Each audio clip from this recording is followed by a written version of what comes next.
Hello guys, welcome to my channel. আজি এটা নতুন ভিডিও লৈ আহিছো মোৰ প্ৰিয় সাহিত্যিক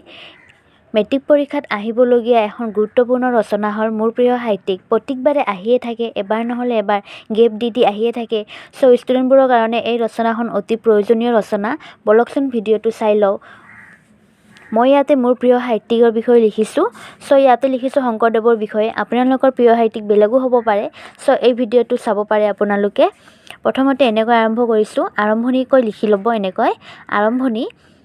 সাহিত্য সৃষ্টিৰ জৰিয়তে সত্যক প্ৰতিষ্ঠা কৰাই সাহিত্যিকৰ মহান ব্ৰত সাহিত্যিকসকলে তেওঁলোকে সাহিত্যিকৰ মাজেৰে সমাজ প্ৰচলিত অন্যায় অবিচাৰ অনীতি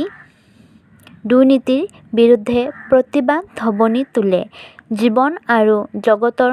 সমস্যাসমূহ কলা সুন্দৰ ৰূপত আমাৰ আগত দাঙি ধৰে তাৰ সমাধান ইংগিত দিয়ে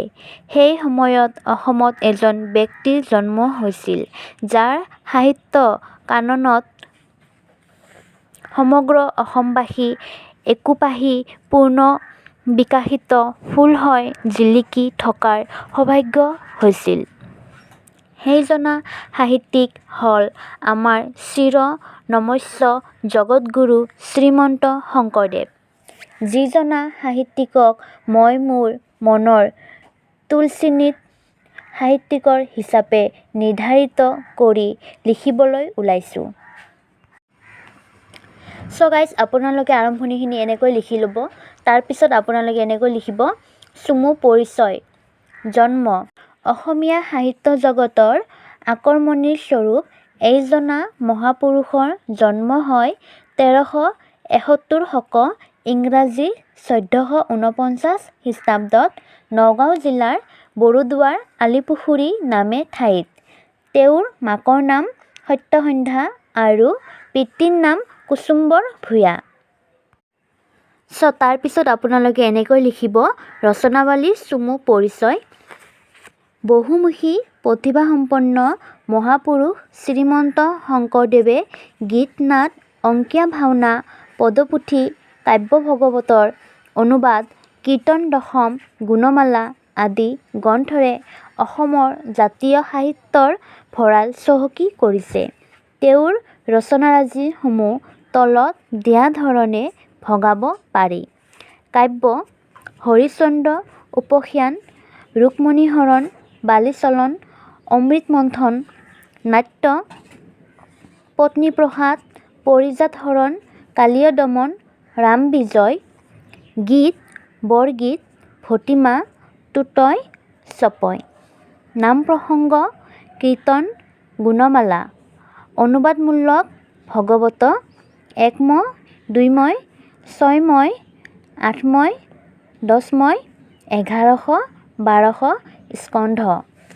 সো তাৰপিছত আপোনালোকে এনেকৈ লিখিব ভাল লগা কাৰণ শংকৰদেৱে অসমীয়া সমাজখনক আটক ধুনীয়াকৈ সজাই পৰাই অসমীয়া ভাষা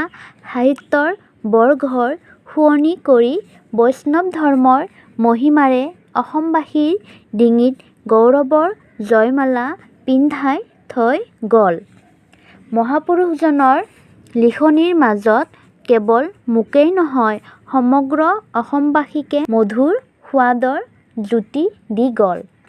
সেয়েহে তেখেত মোৰ প্ৰিয় সাহিত্যিক ৰূপে মোৰ হৃদয়ৰ মণিকোঠত স্থান পাইছে সো গাইজ আপোনালোকে এনেকৈ ৰচনাখন লিখিব সো গাইজ প্ৰথমতে আৰম্ভণি বুলি দি ল'ব আৰু লাষ্টত সামৰণি বুলি দিব